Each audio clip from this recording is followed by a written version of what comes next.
Hi mga ka-Cherry Blossoms! Welcome po sa ating YouTube channel. Ito po yung ating Holy Week special. Ngayon po ay Monday, Thursday, April 2. At ito po yung ating Holy Week special natin.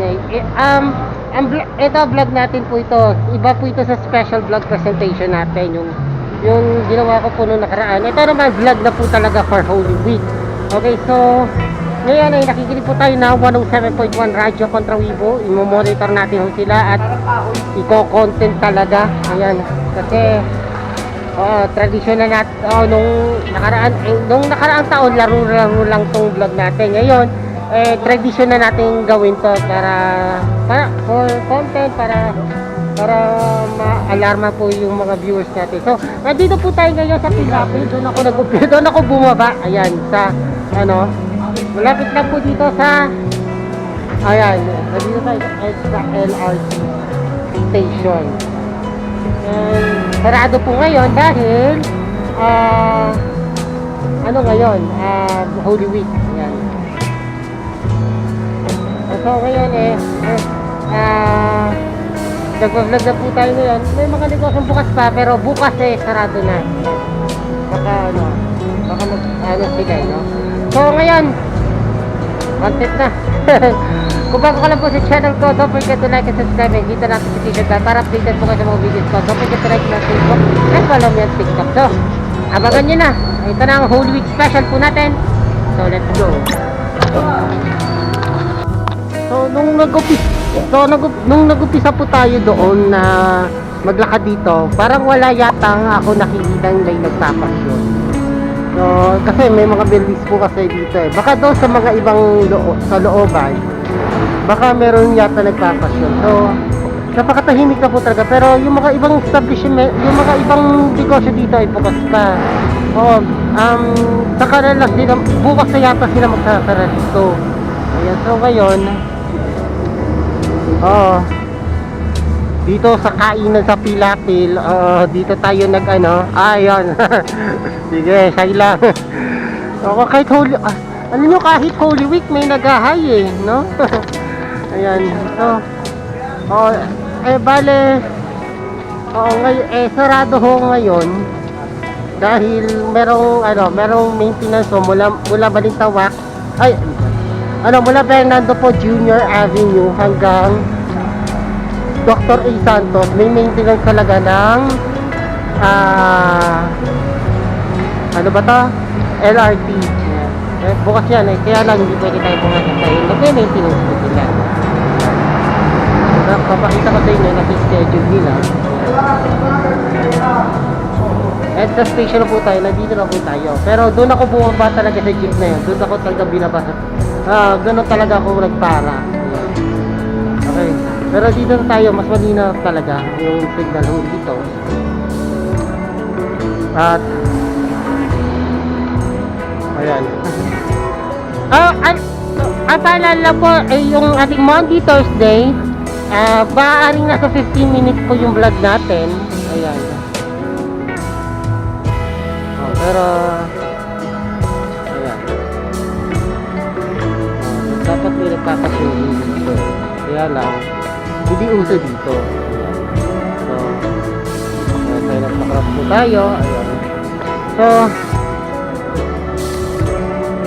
ito talaga yung una nating Monday, Thursday vlog na Monday, Thursday vlog natin ngayon. Ayan. Ayan. Dito sa Pasay City. At malinaw na yung broadcast rin nandito. Nakaradyo na ako pero yung live stream pinatay ko na. Ayan. Pinatay ko na yung live streaming natin. So ngayon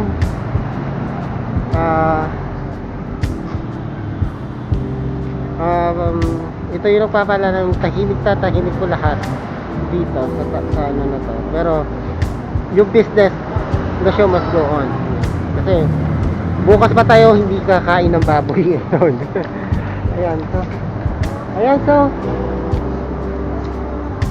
Ayan.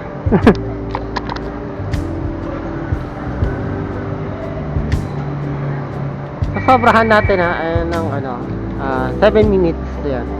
Yung mga nagtitinda dito ako nagano, yung meron diyan nagtinda yata yung mga, I think it's a fried chicken. Dito siya na pumesto. Dito tayo pumesto noon. I think dito eh. Yan. At saka yung mga nakikita nyo background na picture ako dito, yung na ginawa kong AI anime, eto yon, eto yung lugar na yon. Ayan. Ayan. Maliwala dito, hindi ko naman pinipicturean yan. Eto lang pinipicturean ko lagi, eto. Sa susunod, pipicturean natin yun dito. Ayan. Para patas naman yung pilap, ang buong Philippines. Ayan. Ayan. So, ayan. Mag-ano na. Alas 5, ang mag-alas sa isla kasi ngayon. Ayan. Oh, dito ha sa dito sa kainan sa Philippines. I think nagtitinda. Ayan. I think meron pang nagtitinda yata ng mamaya na lang. Mamaya na tayo pumasok. Pero may nagpasok dito. May nagbi-video ko yata. Ay, baka copyright ako mamaya na. Ayan. Mamaya tayo pumasok dyan sa ating pwesto. Ayan. Ayan. Kasi, wala tayong nakita na papasyon. Kasi kahit Holy Week, tuloy pa rin ang business ho dito. Dahil ito yung Pasay kasi business area na po ito eh. Ayan. Pero may radio station na illegal, no? Kayo talaga radio control dito madalas sinitira na ako ngayon sa chat nila, sa caster. Ayan. Mamaya pag-uusapan natin yan. So, ilang minutes na ba? Ayan, magpa-5 minutes na. So, let's go. Maka 15 minutes lang po tayo ng vlog natin. So, let's go na.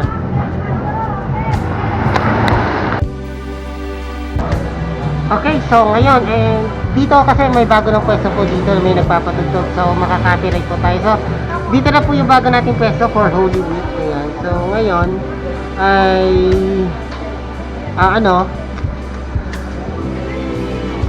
hindi talaga sila titino talaga sa pag-e-ere nila ng pagmumura nila. Ayan. Okay, so, ayan, dito na po tayo sa malapit. Ayan malapit na ako sa inyo at napakalinaw yung pinagdadagawa ninyo. Umi-ere pa kayo dito. O makaka-copyright pa tayo ngayon. Ayan. So, dito malinaw na malinaw dito sa harapan namin. Ayan. Grabe na kayo dito. So, okay. So, ngayon ay gumagamit tayo ng Sensonic Microplay. Ito po siya. Ayan. At nagre-record tayo para sa recordings. Oo, para sa radio air check.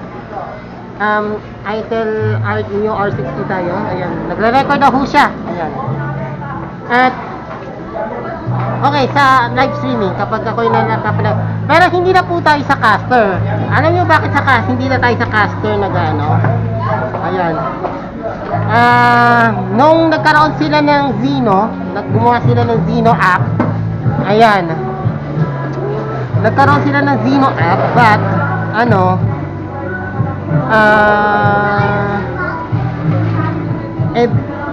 nalalaman nila na nakikinig ako doon. Hindi ako nagchat-chat doon sa radio chat nila. So hindi na po ako nakikinig sa Zeno. Hindi ako nakikinig ngayon sa caster dahil gusto ko mapalayo ko sa gulo. Ayan. Napalayo na ako sa gulo. Ang ginagamit ko po ngayon ay teka lang sandali. Bubuksan ko lang to. Ayan. So ngayon, ang ginagamit ko po ngayon na radio app po ngayon na ginawa po nila nagdagdag sila ay online radio box. Ayan. So dito walang radio chat box, hindi nila malalaman na dito ako nakikinig. Yan. Dito talaga ako nakikinig na ngayon from now. Babay na sa caster ngayon dahil gusto ko mapalayo ako sa gulo. Gusto ko talagang mapalayo na talaga ako. Yun lang. Hindi na ako sumisilip ng playlist dito. Gusto ko lang lumayo ako sa gulo na may radio chat malalaman nyo ako na nakikinig ako doon. Madadagdagan pa yung listeners nyo. Ayan. So dito sa online radio box, hindi nyo malalaman kung dito ako nakikinig. Hindi po sa Sino, hindi na po kayo sa caster, kundi sa online radio box. Baka kayo magkalat sa MixLR, sa Listen to My Radio, sa Light 365, baka magkalat pa kayo dun. Kasi yung Sino kasi ay ay konektado ng Radio Garden at online radio box. So yun. So yun lang. May share po ako sa inyo ngayon. So abangan niyo. So puputulin ko muna yung video ko. Okay, so ngayon ay habang nakikinig tayo dito, ayan, magre-react na naman tayo dito para hindi sayang yung ating punta dito. Ayan. Okay, may kukwento ito, basahin natin ko yung chat namin ng isa sa mga radio enthusiasts. Yan. O at saka gumagawa din siya ng antena. Hindi ko muna siya ipapangalan ngayon dahil para sa safety niya, at i-blur natin yung kanyang profile picture, yung kanyang pangalan at ito at babasahin na natin. So let's go. Etong sabi niya, kayo po kasi yung veterano pagdating sa radio communication. Ayan. Yun ang sabi ko. Sabi niya, ikaw ba yung may FM station dati pa? Dati na pang anime? Nag-usap na tayo dati pa. Sabi ko naman, opo, pero gusto ko kasi palakasin yung FM station ko. Balak ko bumili ng 7 watts. Hindi kaya masisira kapag bagong bili at hindi pa nagagamit? Pagkagawa ko kasi ang 3rd floor na magsisilbing radio room ko. Ang sabi naman ng veteranong radio enthusiast, sabi niya, di naman, yung akin nga 7 watts, bihira ko ang ginagamit, ayos pa naman. Ayos yan, ganda ng bahay mo, may 3rd floor. Lawak ng signal mo niyan. Pero minsan malaki ang tulo kapag maganda ang antena mo. Mas malawak ang signal. Ano bang gamit mong antena ngayon? Ito. Yung sinabi niyan, yung akin nga 7 watts, bihira ang gamitin, ayos pa naman. Okay, so eto, nababahala ko kapag nag-order ako tapos hindi ko pa nagagamit, hindi ko pa siya nabubuksan yung FM transmitter na nabili ko. Ibig sabihin yan ay hindi, maaari masisira o hindi. Maaari na masisira kapag hindi mo pa ginagamit. Sa kanya daw, hindi daw niya ginagamit, ayos pa naman daw. So, plano ko na kung bumili ng FM transmitter sa ganun. So, eto, magre-react itong yung mga taga RKW. Hindi daw ako bibili ng transmitter, delulu daw ako. Hindi sa ganon. Inuuna ko kasi yung paggawa ng aking radio room kasi yung second floor ko, binaha ng Karina yon. Visit yung flood control na yan visit yung mga kumura ko sa flood control sa pera ng kabanambahay natin para mapagawa yung flood control natin. Ayan. So, inuuna ko muna yung flood control, flood control. Inuuna ko muna yung 3rd floor ko, yung magsisilbing radio room ko, maliit lang siya. At saka yung wala pa, okay, sabi ko, wala pa, nabiktima kami na Karina nung, okay, yun lang. Okay, ito, sabi ko naman, nakabili ako, yung sa pero minsan malaki ang tulong kapag malaki antena mo. So, i-reply ko siya dito. Nakabili na ako ng Baron Super Antenna para sa dipole antenna na titibrihan ko at nag-download ako ng app. RG8 cable na lang ang kulang. Sabi ng veterano, pero i-modify ko pa yan. I-modify mo pa yan para magkatono ng FM mo. Ang Baron antenna kasi mahaba masyado para sa FM. Oo nga naman. Siyempre puputulin mo yan At saka ito sikreto na lang to, wag na lang yan. So ito lalagpasan natin Ito. Taga saan ka nga pala? Sabi ko. Sabi niya. Ang sabi ko naman, taga Valenzuela ako, Metro Manila or Cabanaba area. Sabi niya, layo mo pala, taga Calamba, Laguna lang ako. Sabi ko, alam ko naman taga Laguna siya. Sabi ko, I know. Dati marami naglalaro ng FM sa Manila, yung iba nagsawa na. Pero sila hindi nagsasawa, oh. Umiere pa rin hanggang ngayon. Yung iba nagsawa na, yung sila Ron Flores, ang Anchor Radio, ang Radio Manila, ewan ko lang kung anong dahilan. Yung kay Ron Flores kasi tinatanggal niya talaga yung kanyang FM transmitter niya. So, sa Pasay meron steel, sabi ko. Sa Pasay meron dito strong steel pa. Ayan. Nilagay nila ako sa station ID nila. May YouTube channel kasi ako about sa radio din. Sabi ng veterano, yung Weibo ba 'yon? Nireplyan ko, sabi ko, opo, hanggang ngayon sila pa rin yung content ko sa whole week, bago ko punta pa rin yung content na pa rin. Ito na nga yun eh. Ito yung content natin sila dahil wala talaga sila magaling. Hindi talaga sila sumusunod sa radio rules, radio broadcast rules. Yan. Wala talagang magawang magaling talaga sila eh. O wala talagang matinong broadcast yan. Yung mga ganyan. So, yun. So, yung iba hindi ko nababasahin. At, ayun. So, itong kausap natin veterano ay sabi niya, pwede ako bumili kahit hindi ko pa nagamit, gagana daw yon. Yung iba nagsabi daw, hindi na daw gagana yun pag hindi mo pa ginagamit. Yun. Okay, magre-react na tayo. Para hindi tayo yung ating video vlog natin. So, ito na. Sa 30-minute station ID nila. Ayan, ito na. At ito na yung ating ayan na, malapit na. Malapit na matapos yung kanta na ilagay ko na dito. Ayan. Okay. Here we go. Ayan, ito na. Ayan, 6:30 na. Ayan. Here we go. Come on!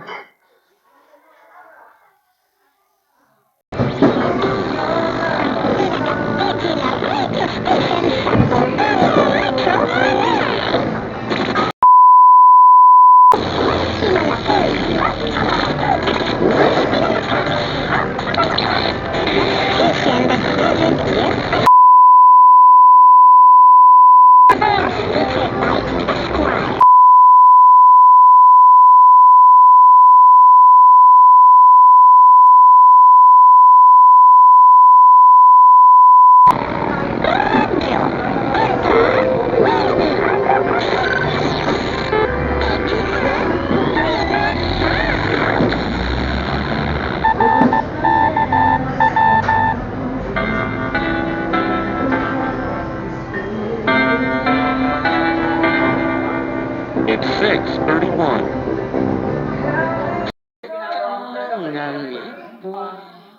Copyright yun, copyright to. Oh yun, wala na yung boses ko doon. So hindi na po nakakalat sa buong Pasay ang boses ko ngayon. Lord, thank you. Yan. Yan so. Pero yung pagmumura nila, so, Lord, patawarin niyo ako, narinig ko to. Mako, ayoko na. So, maraming salamat po sa inyong pagsubaybay.